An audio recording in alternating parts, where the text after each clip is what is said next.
ሐረር ቀደም ሲል ስሟ ብቻ ነው የነበረው በተለይ ከተማ ልማት ላይ ብዙ አልተሰራም ነበር ኢቭን አሁን የቆምኩበት ቦታ ከዚህ ከፖሊስ ጣቢያው አካባቢ ነው ያለውትና የዚህ ፖሊስ ጣቢያው ጀርባ ዳገቱ እዚህ ድረስ ነው እዚህ አሁን እኔ ያለሁበት በስተግራ ዲሽ ነበር ቦይም መሄጃ ማለት ነው ከዛ ደግሞ አስፋልት ነው ያለው ስንሄድ የነበረው በአስፋልት ላይ ነበር በአንድ ወቅት እንዳው ከባለቤቴ ጋር በዚህ መስመር ወክ ስናደርግ እዚህ ሬፍት ቫሊ አካባቢ ሻሽካራሽ ከፍ ብሎ ማለት ነው ግራችን ይዘን ነበር ባጋጣሚ ምን ሄደው ከላይ የመጣ ፔጆ ታክሲ ነበር ቀጥታ ወደኛ አቅጣጫ ነበር የመጣውና የግረኛ መንገድ ባለመኖሩ ባለቤቴን ገፍቼ ነው ያሻገርኳት አሁን ያን አይነት ሪስክ የለም የግረኛና የተሽከርካሪ መንገድ ተለይቷል መንገድ ላይ ሱቆች መደብሮች ምናምን አሉ መኪና ይቆማል የሆነ ነገር ይጭናሉ መንገድ ላይ ቆሞ ማለት ነው ስነ ስርዓት አልነበረም ማለት ነው የተለያየ ቤቱም እዚህ አስፋልት ላይ ተጠጎ ነው ያለው ቆሻሻ ምናምን ተሞልቶ ነው መንገድ ላይ ያለው አሁን ግን ይሄ ሁሉ ተጠርጎ እንደዚህ ተሰርቶ ማታችን እኮ በጣም እንትን ነው በጣም ደስ ብሎኛል ፊት ያው አንደኛ የግረኛ መንገድ አልነበረም ዜብራ ምናምን አልነበረም ሰውና መኪና እኩል ነው አስፋልት ላይ የሚሄደው አደጋም ነበር በፊት አሁን ግን እንደምታዩት ይኸው ሰው ራሱን መንገድ ይዞ ነው የሚሄደው ሳይክለኛም ካለ የራሱን ይዞ ነው የሚሄደው ከመኪናም የምንገናኝበት የለም ማብራትም አልነበረም እዚህ በፊት አሁን ግን እንደምታዩት ልዩነት አለው በጣም ተስፋፍቶ ቦታውን መንገድ ተጠርጎ ያው ሳር በቅሎበት ተዘርቶ እንትን በተደረገበት መብራት በተተከለበት ሰዓት አሁን ቆንጆ ሆናለች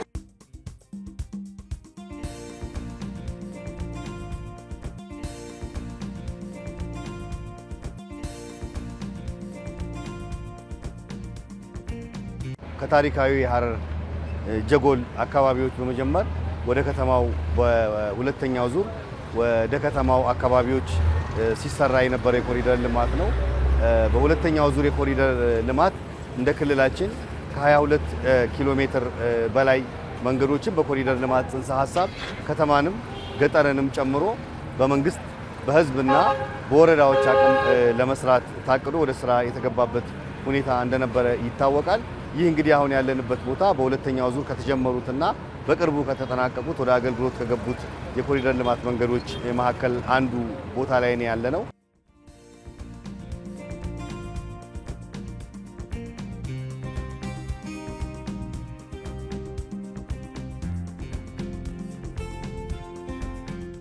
ለኛም ለግረኞች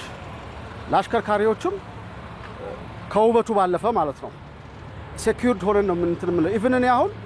ለወክ ነው የወጣሁት ለምን ሐረር ውስጥ ወክ ማድረግ አይቻልም ነበር እያንዳንዱ እንቅስቃሴያችን ከትራንስፖርት ጋር ወይ ከተሽከርካሪ ጋር እየተጋፋን ነበር ምን ጓዘው በተለይ ደግሞ ተማሪዎች እንቅስቃሴ ማድረግ አይችሉም ነበር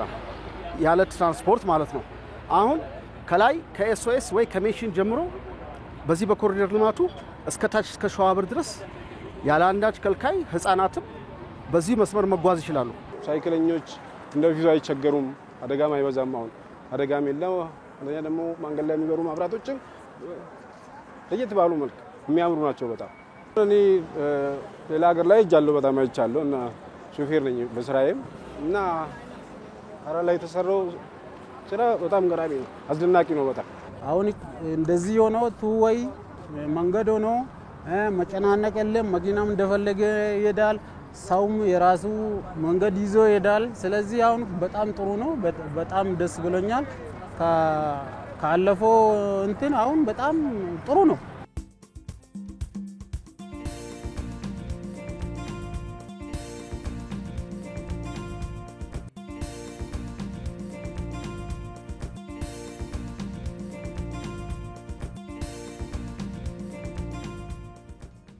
ኮሪደር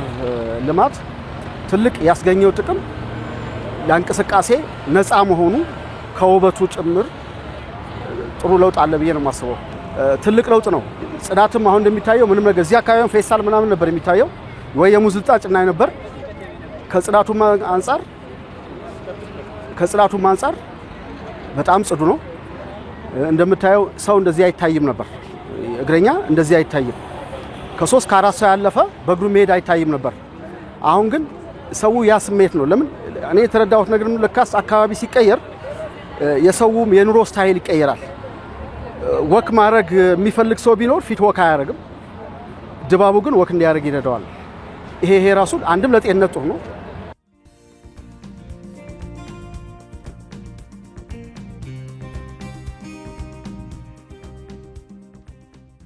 ከዚህኛው መንገድ በመንጀምርበት ጊዜ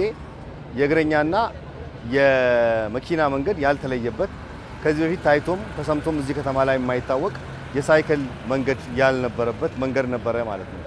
ሰዎች ሄደው ማረፍ ካለባቸው ማረፍ የሚችሉበት ሁኔታ አልነበረም። ነፋሻ ሁኔታዎች አልነበሩም። እንደዚህ ሁሉም ነገር በግልጽ የሚያሳይ መብራት አልነበረም ማለት ነው። ይህንን ሁሉ ችግር የፈታ እጅግ ውብ የሆነ ማራኪ የሆነ በተለይ ደግሞ መንግስትና ህዝብ የአካባቢው ህብረተሰብ ከፍተኛ ተሳትፎ ያሳየበት በአካባቢው ህብረተሰብ በክልሉ ነዋሪ አቅም ከመንግስት ጋር በመተባበር የተሰራ የኮሪደር ልማት መንገድ ነው ማለት ነው። ይሄን መብራቶች በመንመለከትበት ጊዜ እጅግ ለየት ያለ የአካባቢውን ባህል የሚመስል የአካባቢውን ወግ የሚመስል መብራት በአካባቢው ወጣቶች በአካባቢው ባሉ መካከለኛ ኢንዱስትሪዎች ከመንግስት ጋር በመሆን እንዲፈጠር የሆነ የመንገድ መብራት ነው ማለት ነው። በመናይበት ጊዜ ለየት ያለ ሁኔታን የፈጠረ የኮሪደር ልማት ስራዎች ናቸው ማለት ነው። በአሁን ጊዜ ሰው በቀላሉ በዚህ መንገድ ላይ መጓጓዝ ይችላል ማለት ነው። ከመኪና ጋር ሳይቀላቀል የፍትሃዊነትን ጉዳይ ነው ማለት ነው። ይሄ መንገድ ፍትሃዊነትንም ነው እውን ያደረገው። ፍትሃዊነት በምንልበት ጊዜ እግረኞች መብታቸው ተጠብቆ ከሌላ አካል ጋር ሳይቀላቀሉ ከተሽከርካሪ ጋር ሳይቀላቀሉ እንዲሄዱ ያስቻለ የኮሪደር መንገድ ነው ማለት ነው።